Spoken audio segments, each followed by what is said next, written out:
ninguém é só uma ilha. Para crescer, aprender, construir conhecimento, para se construir, o ser humano precisa dos outros. Interagir, trocar, partilhar, navegar. Para isso, embarcamos na linguagem, a grande ferramenta social de contato. E é ela que, possibilitando a troca com o outro, permite a cada indivíduo, constituído dessa interação com o outro, completar-se para conquistar o seu potencial. Esse é o pensamento de Lev Vygotsky, o psicólogo e professor judeu-russo que fundou a chamada psicologia histórico-cultural, também conhecida como psicologia interativista sociocultural ou psicologia socio-interacionista, ou ainda teoria histórico-social. Ele foi o primeiro psicólogo moderno a enfatizar que a cultura se integra ao homem pela atividade cerebral, estimulada pela interação entre parceiros sociais, mediada pela linguagem. A linguagem, a ferramenta que torna o animal homem, verdadeiramente humano. Contemporâneo do psicanalista e professor suíço Jean Piaget, Lev Vygotsky nasceu na cidadezinha de Orsha, em pleno Império Russo, na região da Bielorrússia, no final do século XIX. E morreu jovem, de tuberculose, aos 37 anos, porém com uma importante obra de mais de 200 de trabalhos científicos, os mais conhecidos no livro Pensamento e Linguagem. Vygotsky recebeu a sua formação inicial diretamente de tutores na residência da sua infância, conforme a tradição das famílias abastadas, e mais tarde foi estudar na Universidade de Moscou, onde integrou um grupo de jovens intelectuais que buscavam um elo entre socialismo e uma nova psicologia integradora de corpo e mente.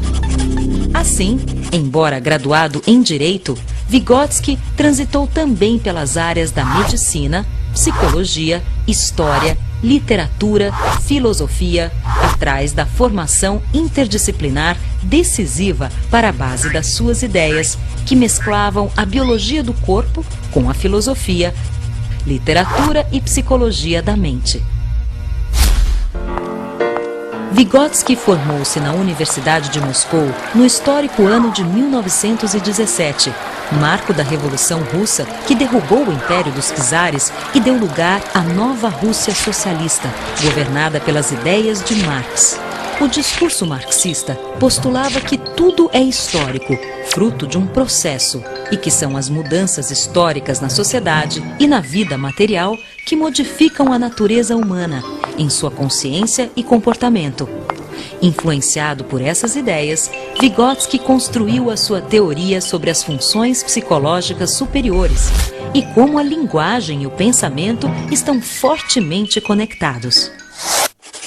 Para Vygotsky, é importante avaliar a criança pelo que ela está aprendendo e não pelo que já aprendeu. Sua teoria procura avaliar os processos mentais envolvidos na compreensão do mundo.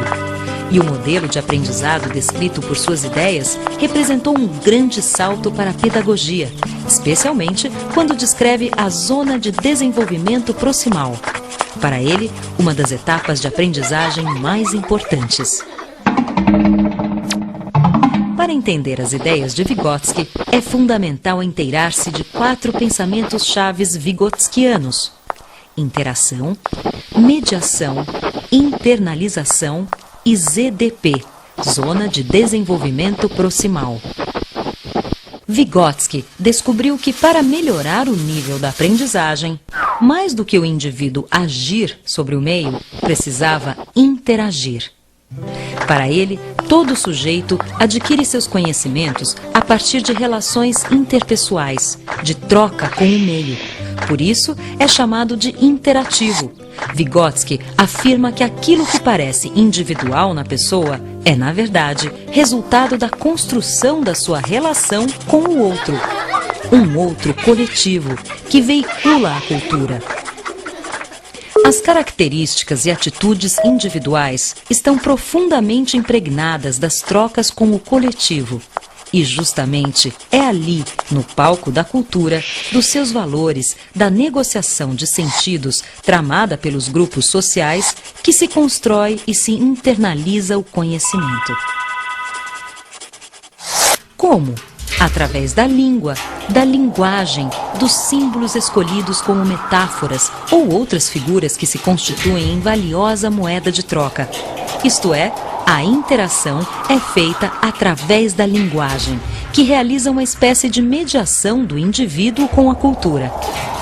Vygotsky entende que as funções mentais superiores são socialmente formadas e culturalmente transmitidas por meio da linguagem. E mais, que ainda que uma criança tenha biologicamente o potencial de se desenvolver, se não interagir, não se desenvolverá como poderia. Basta lembrar do exemplo recente do menino lobo encontrado em Kalunga, na Rússia, que criou-se com lobos e desenvolveu muito pouco do seu lado humano. Andava de quatro, não falava, rosnava e mordia como um cão. Como é que a cultura negocia os sentidos das coisas? Através de representações simbólicas, através da língua, da linguagem, que realiza a mediação entre a coisa e a compreensão da coisa, como se fosse uma tradução, uma afirmação, uma certificação.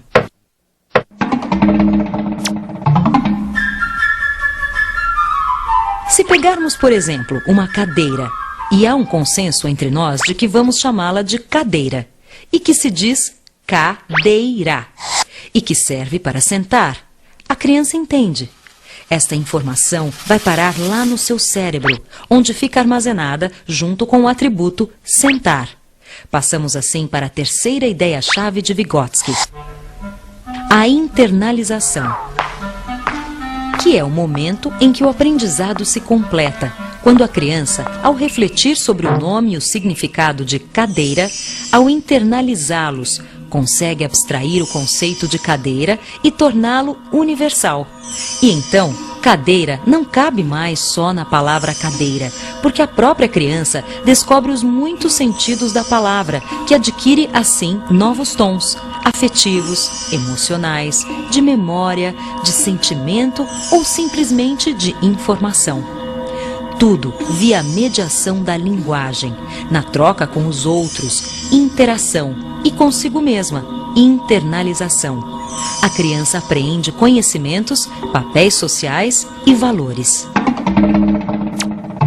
E, finalmente, a quarta expressão vygotskiana, ZDP, Zona de Desenvolvimento Proximal, que nada mais é do que aquele espaço em branco que existe entre o que a criança já sabe fazer sozinha, e aquilo que ela tem a potencialidade para vir a ser, desde que seja assistida, aprenda com os outros. Proximal vem de próximo, perto, íntimo, e é onde entra o professor, o adulto ou um colega mais experiente da roda da criança, que, como parceiros de estrada, detectam o seu potencial e a estimulam a se superar e a se apropriar do que, em tese, ela é naturalmente capaz. E assim fica claro o papel do professor.